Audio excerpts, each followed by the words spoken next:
Hello, my precious students, and welcome to New Obsidian Duel Academy.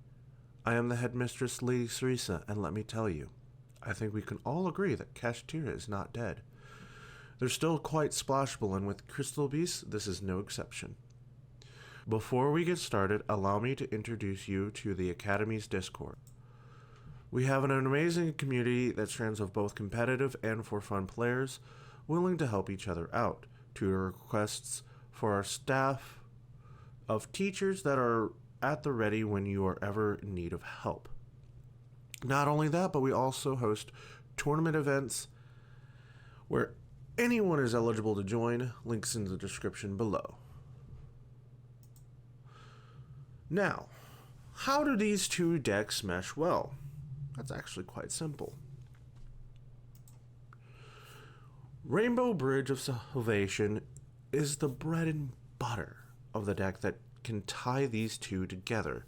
Sending this card with Foolish Burial Goods sets you up for both Kashtira plays and Crystal Beast plays at the same exact time, which in turn sets you up for an Xyz spam board, a strong link climb setup, or even both at the same time.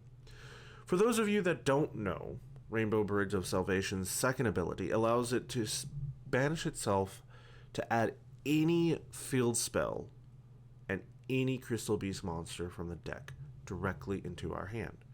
In our case, the field spell we choose is mostly going to be Pressured Planet Raitsoth. Hopefully I'm pronouncing that right. But can also go for either Zombie World or Neger Valley in its place.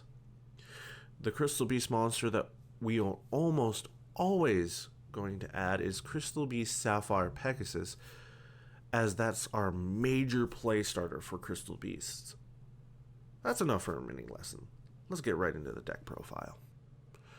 Alright, so let's get into the deck list. First off, we're running one copy of Rainbow Dragon. Some people might say that Rainbow Dragon should be ran at 2 because if it goes into your hand, you might not be able to do your plays. However, 1 is still perfectly a-okay because of how badly you don't want this in your hand. If you ever see it in your hand, you are not dead.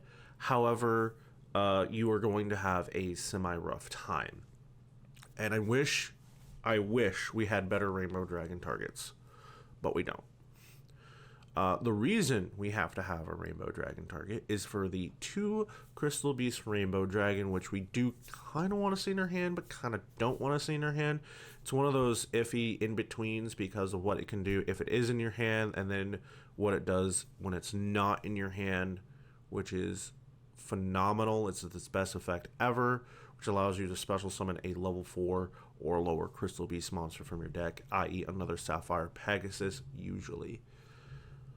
We also running 2 copies of Unicorn because, well, Konami says now in ban list, you can only run 2, which does not hurt us at all. All it does is actually gives us extra space. Next up, we have 2 copies of Fenrir. Fenrir is amazing compared with another Kashtira card, which we'll get into later on, where it allows us to have a quick rank 7 Xyz. You can also use it to search out Unicorn, which is not the usual ideal, but it is something to consider.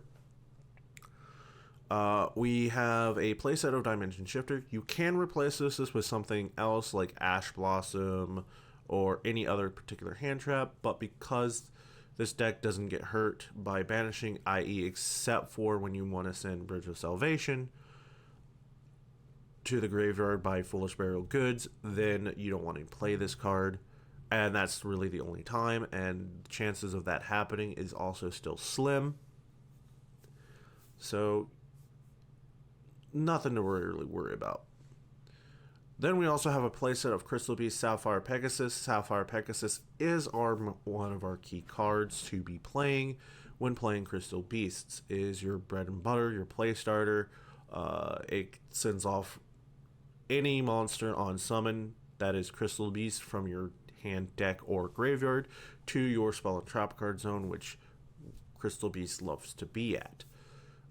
In our case, it's always going to be Crystal Beast Rainbow Dragon to basically special summon another Sapphire Pegasus. We also have Kashtira Riseheart. Riseheart is the card that we typically want to special summon off of Fenrir, because when it is what allows Fenrir to be the rank 7 XC's one card combo somewhat.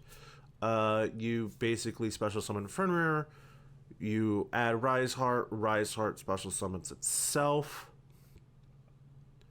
If you control a Kashtira monster, which i.e. Fenrir, and then you can banish one Kashtira card, which usually is going to be whatever card that you're not going to be using, i.e. probably the second Fenrir. And you basically make this card become 7, and boom, you have your rank 7. To summarize up our monster lineup, we have one copy of Crystal Beast Ruby Carbuncle. This card used to be kind of bad if you saw it in your hand. Now you don't have anything to worry about because of the lovely quick play spell that we have now. Into the spells, we've got 20 spells. We have one copy of Crystal Bond. Crystal Bond used to be a card that we ran at 3. Now we just have to run at 1 because it's really not that big of a deal anymore. We have so many searchers that searches out this card, searches out other crystal cards. Crystal Beast got so more consistent. It is insane. We have a not playset. 2 copies of Triple Tactics Talent. I usually do a playset. I sometimes find 3 Triple Tactics over having 3 Pot of Prosperities and having 2 Pot of Prosperities, vice versa. However, in this case, it's fine. It is actually perfectly 100% acceptable. Next, we have a playset of Foolish Burial Goods. This card is our best way of getting Bridge of Salvation to the graveyard so that we can do the bread and butter play to get both Kashtira card and Crystal Beast card at the same time. Next, we have a playset of Rainbow Bridge. This card is always going to be ran at 3 no matter what. It's going to search out your Crystal Bond, your Awakening of the Ultimate Crystal Ultimates. Ugh. And then our Crystal Conclave and Crystal Miracles. Always run it at 3. Don't let anyone else tell you otherwise. If they are telling you, hey, this card is actually bad, they are... Just don't listen to them. They don't know what they're talking about. Come on. It searches. It's consistency, man. Consistency. We are also running a playset of Pot of Prosperity, like I was talking about earlier. I do usually do 2 Pot of Prosperities over a playset of Triple Tactics Talent. However, in this case, we are not doing that. I prefer consistency over the chances of someone playing a hand trap. If there's always a chance of them playing more hand traps than you are with consistency, I would go bump Triple Tactics Talent to 3 and have Pot of Prosperity at 2. Then we also have 2 copies of Awakening of the Crystal Ultimates. I hate that they changed it from Crystal Lord to Crystal Ultimates, but whatever. This card allows you to also send Bridge of Salvation to the graveyard if need to, but however, you typically will do that never, almost. It's very rare for that to happen. It is another opportunity. However, what you're going to be using it is usually add Bridge of Heart, which we have 3 of, or we are going to special summon Ruby Carbuncle. So those are the usually 2 options and why we basically run 2 of those. Next, we also have 1 Kashtira Birth. This card is going to be in unison with Unicorn, allowing us to have a way to special summon Unicorn actually from our graveyard after we've already summoned it. So we're basically... actually, you know what? I'll get into that part after I finish off the list before I get ahead of myself. So we also have one copy of Zombie World. This card can hurt a lot of decks. Another alternative is Necro Valley. And as you guys can already see, I have that in my side deck. Then we also have the Pressure Planet at 1. You only really need to run 1, if at all. And we run this one just so that we can search out Unicorn a little bit easier. And you don't ever really need to run more than just the 1. Then we have the Bridge of Salvation at 1. You never ever want to run more than 1. You just want it for its second effect, which is basically banish it from the graveyard. The first effect, in case anybody is curious, is if there are 2 or more different monster types among the level 10 or higher monsters on the field, shuffle all cards except this one from both players' hands, fields, and or graveyards, or not and or, and graveyards into the deck. Then each player draws 5 cards. It is a terrible effect. It is never used. What we worry about is the banishing it from the graveyard to add 1 Crystal Beast and 1 field spell from your deck to your hand. And ironically, it can only be used once per duel. Then we also have 2 copies of Crystal Conclave. If you're running what's called Conclave Control, you do run 3 copies of this card. Some people run 2. Still, regardless, it is a strong card. It allows you to special summon a Crystal Beast if it's destroyed by battle or card effect, which is not used very often. The second effect is you can target 1 Crystal Beast monster and then 1 card on the field and then return both to the hand, which is very powerful especially when you have Sapphire Pegasus in your spell and trap card zone. Then we also have 2 copies of Crystal Miracle. This is basically the deck's Omni Negate at the cost of destroying a Crystal Beast card. Note card. So they can be in the monster zone or the spell and trap card zone. It does not matter. Now for the extra deck, I'm going to go relatively quick with this one. Because, this is always the boring part. We do have Zeus. We have the one Arise Heart, which, because, Konami says, hey, by the way, you can no longer run 2 or 3. You can only run 1. Whatever. It's fine. It allows a little bit more space. So, yeah. 1 Red Eyes Flare Metal Dragon. We are still playing... Shangri-La, Shangri-La.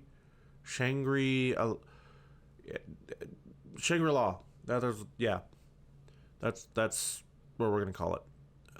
So we're gonna have 2 of those still. That has not changed. We are running Tornado Dragon for spell and trap card hate. Another alternative is Nightmare Phoenix, if you wanted to do that instead. I just find going into rank 4s is a little bit easier because of what Crystal Beast can do. We also run 1 number 41 Baguska. Baguska is kind of like the control variant of things. It doesn't really... It negates, but it doesn't... It's weird. Well, actually, yeah, it does negate. What am I talking about? I said I was going to go really, really fast with this, but number 106 Giant Hand, because deflecting stuff is fun. 1 Lightning Chidori, because Naruto in this house. 1 Abyss Dweller, because the graveyard effects suck. Zodiac Chuckanon? And Borbo, basically Quick Zeus. Access Code Talker, because fuck your life. I don't know. Yeah. Nightmare Unicorn, because of Bounce, and then IP Masquerena, because, haha, I baited you. For our side, it's pretty standard. I thought I switched to Nibiru, but oh well. or into 2 Nibiru from Droll Lockbird, but it's pretty much my standard formula. So triple Ash Blossom because not a whole lot of room. This would have been 2 Nibiru, but we're going to go to 2 Droll Lockbirds because apparently that's really strong right now. And then our Harpy's Feather Duster for back row hate. 2 playset of Dark Ruler no more for those fully established boards. 2 Cosmic Cyclone because again back row hate. Necro Valley for graveyard effect reliant decks. And basically helps prevent board control creation a little bit. Only if you're going first. And then, again, for another is fully established board, we have Evenly Matched, which also apparently hurts Kashtira, is what I've been told. I believe it also hurts Sprite, but I'm not 100% sure on that one. So, going back to what I was discussing earlier, before we go into our next step, is so we send Bridge of Salvation to the graveyard, banish it, add Pressure Planet and Sapphire Pegasus. Why I said we were going to special summon Unicorn off of Birth is because we will search Unicorn off of Pressured Planet, special summon the Unicorn, search out Birth, normal summon Sapphire Pegasus, special summon IP Masquerena, special summon Unicorn off of Birth, and obviously play zones top here. Like there's still more plays to be made, but that's like the minute base of it. Which, if you really think about it, it's going to be really, really mean because you have Unicorn's effect. That when your opponent activates a monster effect, you can turn around and banish a monster from their extra deck, which is why Unicorn is at 2 now with Konami. And then you use IP's effect in Chain. So especially if they're using a monster effect to target one of your monsters, you can just do this too. So basically it brings out a bait. Essentially, you then go into Nightmare Unicorn, which, yes, unfortunately, you do have to discard a card, and then you can just bounce another card that they have on their field and shuffle it back in their deck and just disrupt another full setted play, which is honestly kind of mean if you look at it that way. And in my experience, it was kind of neat. I think I've only done it like maybe once or twice, but it is a potential play to do. Now that we've seen the deck list, let's see a few test hands and see what this deck can do in action.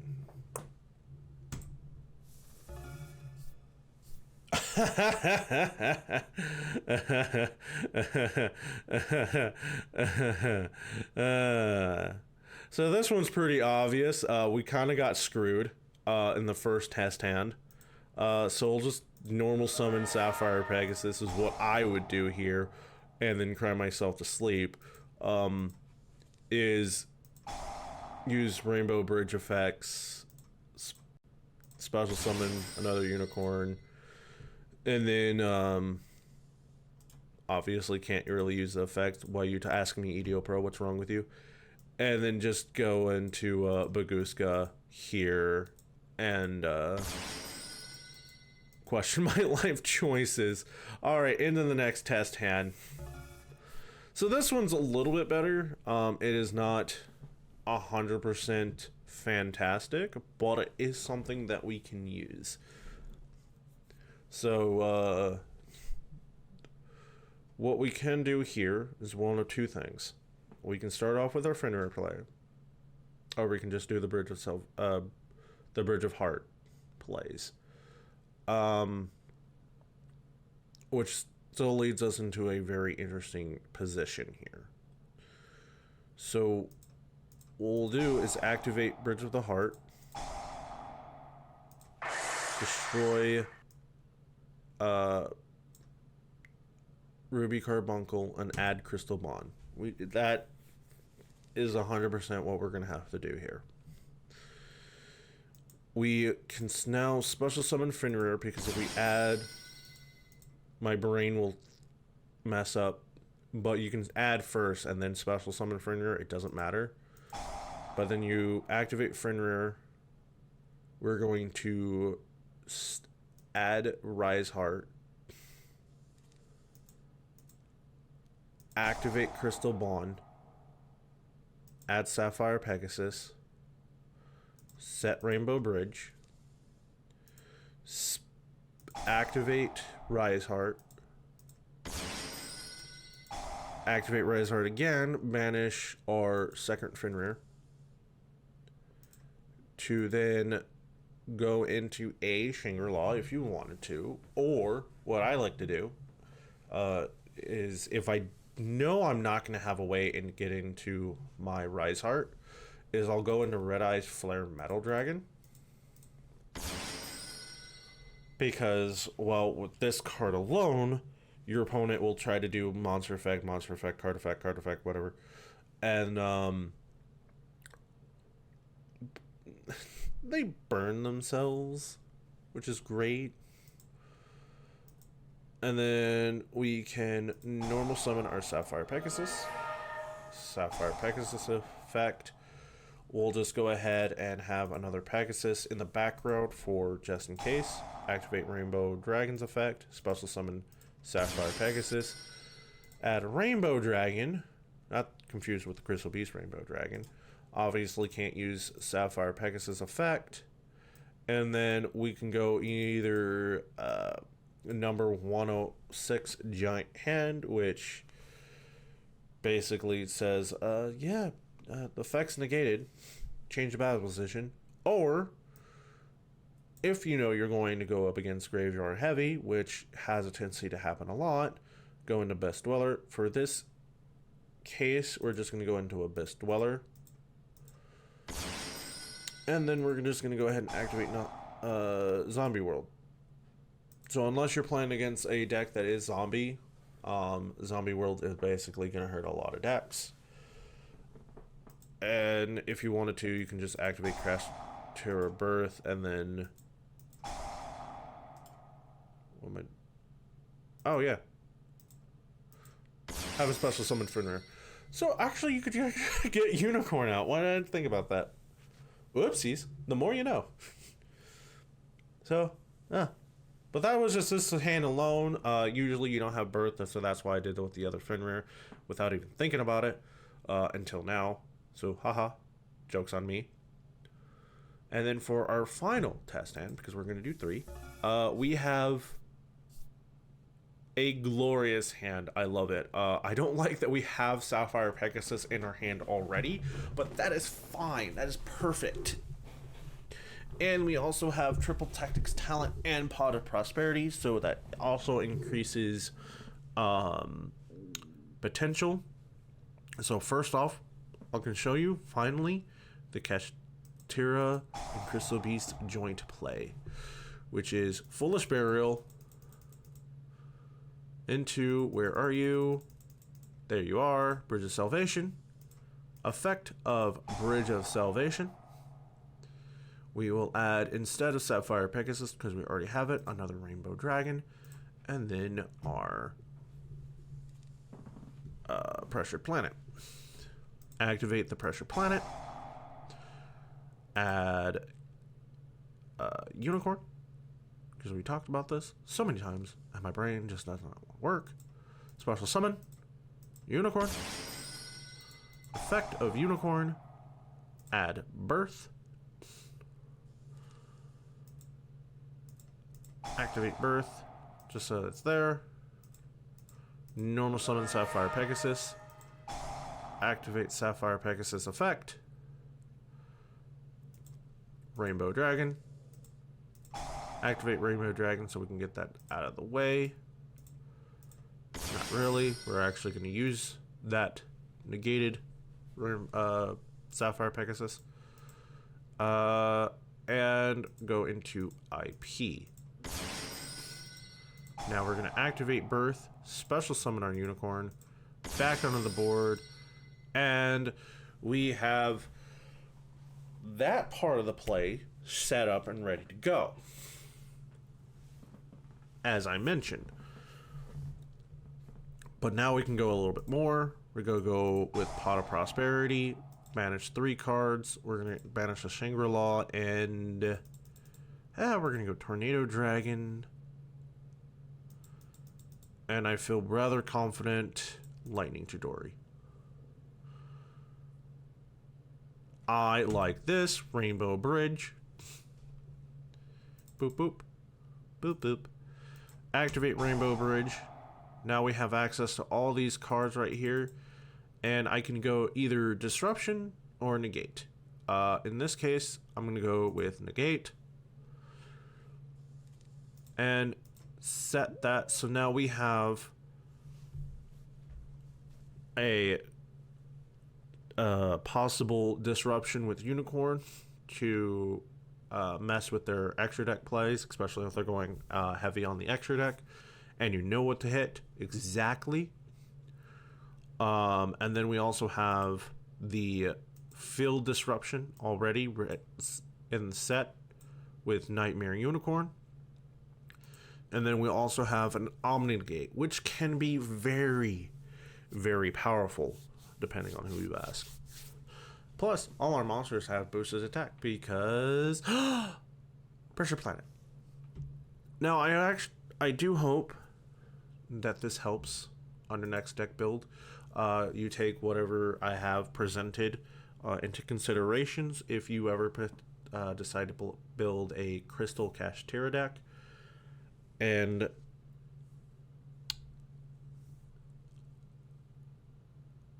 I lost my train of thought. I hate when I do that. Granted, not everything on here is set in stone. This is just like kind of like a cookie cutter type build that I find consistent and a little bit more useful, especially against the people that I have a tendency to play against in the Duel Academy and outside of that. So take what you will. Again, I hope this helps with your next deck build, and class dismissed.